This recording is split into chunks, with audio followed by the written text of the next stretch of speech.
What's up, Vikings? It's Atomic bringing another Valheim video, and today we're going to be taking a look at what to do next after you defeat Bone Mass, which in my last video we defeated Bone Mass solo, so that way I put the whole fight up, so if you guys want to check that video out, I'll put the video at the end of this video.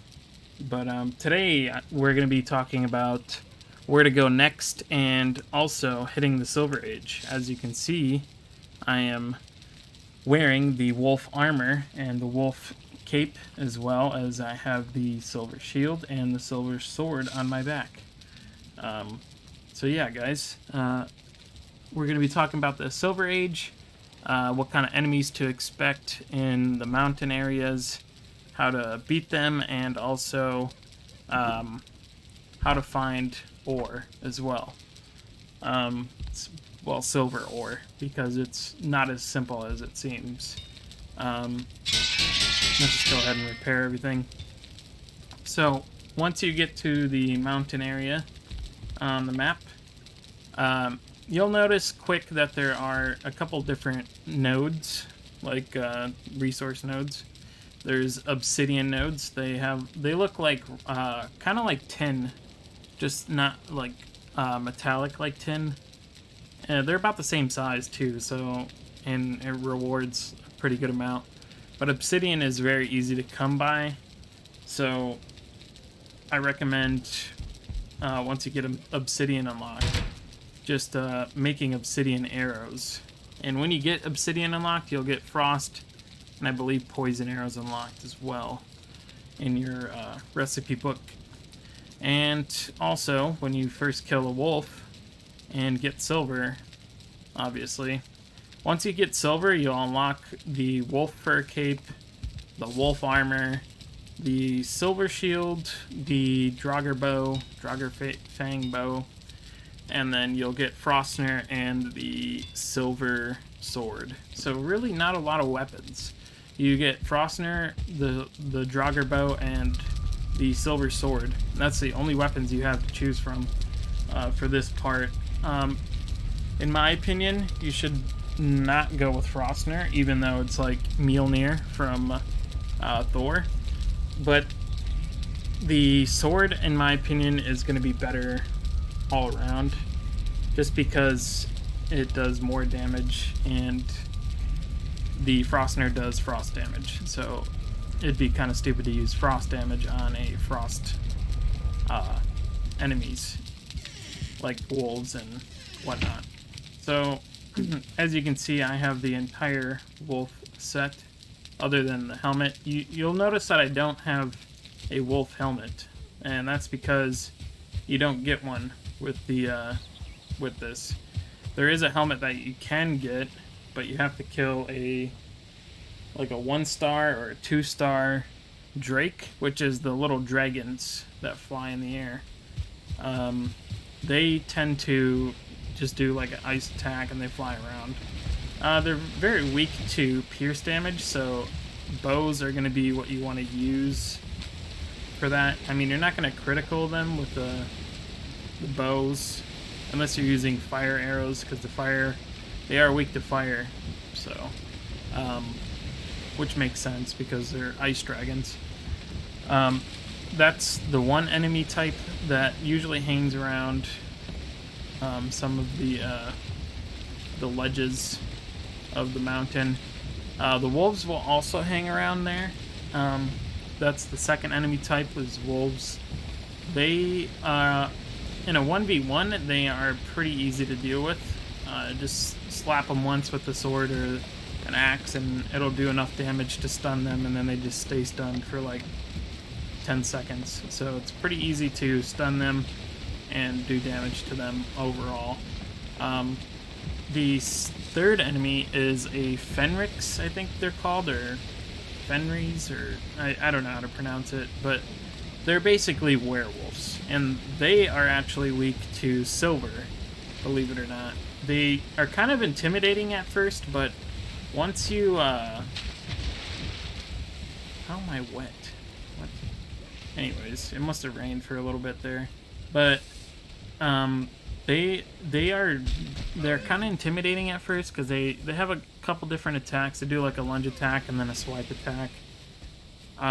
Both are easy to avoid if you have the shield. But getting into the mountain with iron armor isn't as good as it seems, and I recommend crafting some frost resistance mead. That should help you walk around the mountain freely for about 10 minutes before you start taking damage from freezing, which should give you enough time to kill a couple wolves and make the wolf fur and also mine some silver. But on how to find watch as you finish up the enemies, there's also a fourth enemy type. They're called like stone golems or rock golems. They look like rocks when they're just like not fighting you. So it's kind of like confusing sometimes, but I find the pickaxe does critical damage to them. The only problem is the pickaxe doesn't do, in my opinion, enough damage to them to where you can kill them fast. And that's where I've noticed the Iron Mace succeeds. The Iron Mace does a lot more quicker damage, like burst damage them down faster. And they're kind of difficult because they're like trolls, except for they're not weak to arrows, which is kind of disappointing, but they're very hard to deal with. But if you have a shield, if you have the shield level 3, you can absorb an entire attack from them and take like 0.1 damage, which really isn't anything. But yeah, guys, that's pretty much the enemy types here.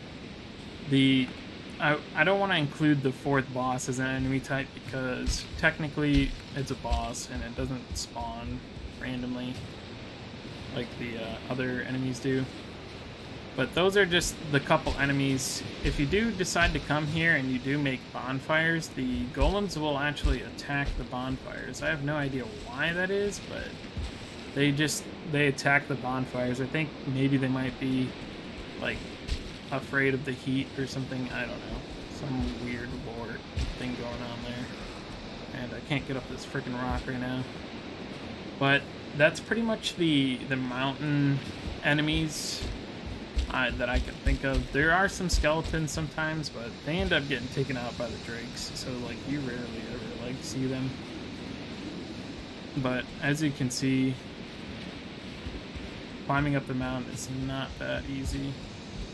This is where I first started mining. Gotta go up top there, because that's where other silver ore is. But to find the silver ore, you also have to have the wishbone. So you can find it without the wishbone, just you're gonna be digging holes for a while if you're trying to do that. And the wishbone will work like an RFID.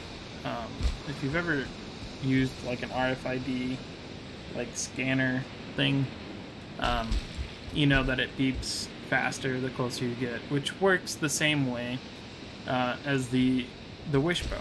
So the wishbone will beep faster and it'll have a better like noise. It'll pulse too. There's audio with it, so you'll know if you're getting closer or further away from the silver. And it usually it will only detect the silver if you're above it. So like the silver's below you, that's the only time it'll detect it. I definitely recommend bringing the waistband as well, the meg belt. That's what I call it because I don't know how to pronounce that other stuff.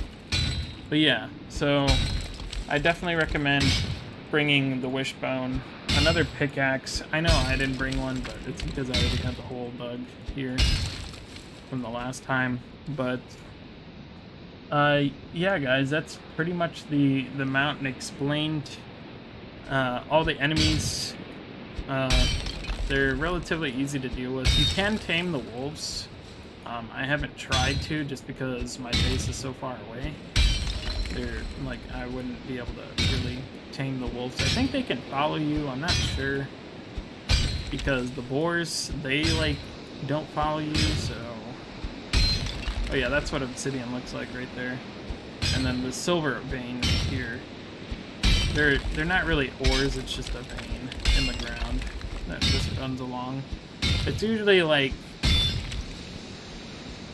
runs like along like in an L shape kind of. But the silver ore isn't too bad to mine or find, really. Sometimes you'll find it already exposed, which is really nice.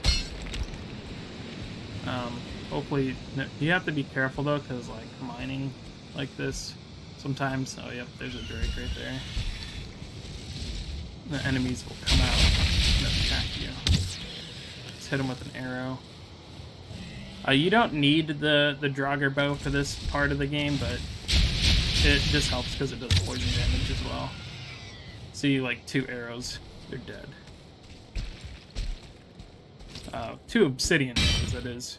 But yeah, guys, that's pretty much the mountain biome kind of explained in a nutshell kind of deal.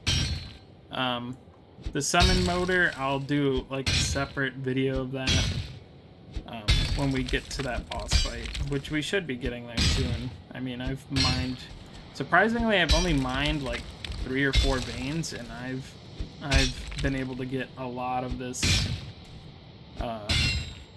a lot of the ore that I need, because you get like 60 to like 70 ore just off of one of these veins, which is like actually insane, to be honest. And then with the 3 smelters going, it's just I'm forging like crazy. Like it's like forged in fire almost, you know. But yeah, guys, that's gonna be it for today's video.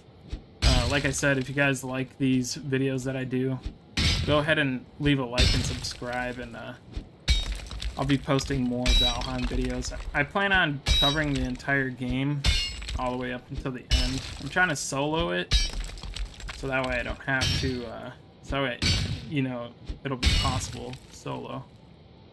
Thought I heard a wolf. You gotta be careful for them wolves, because they like to ambush you when you're down here, like not paying attention. But yeah, guys, that's gonna be it for today's video, and I'll see you guys in the next one.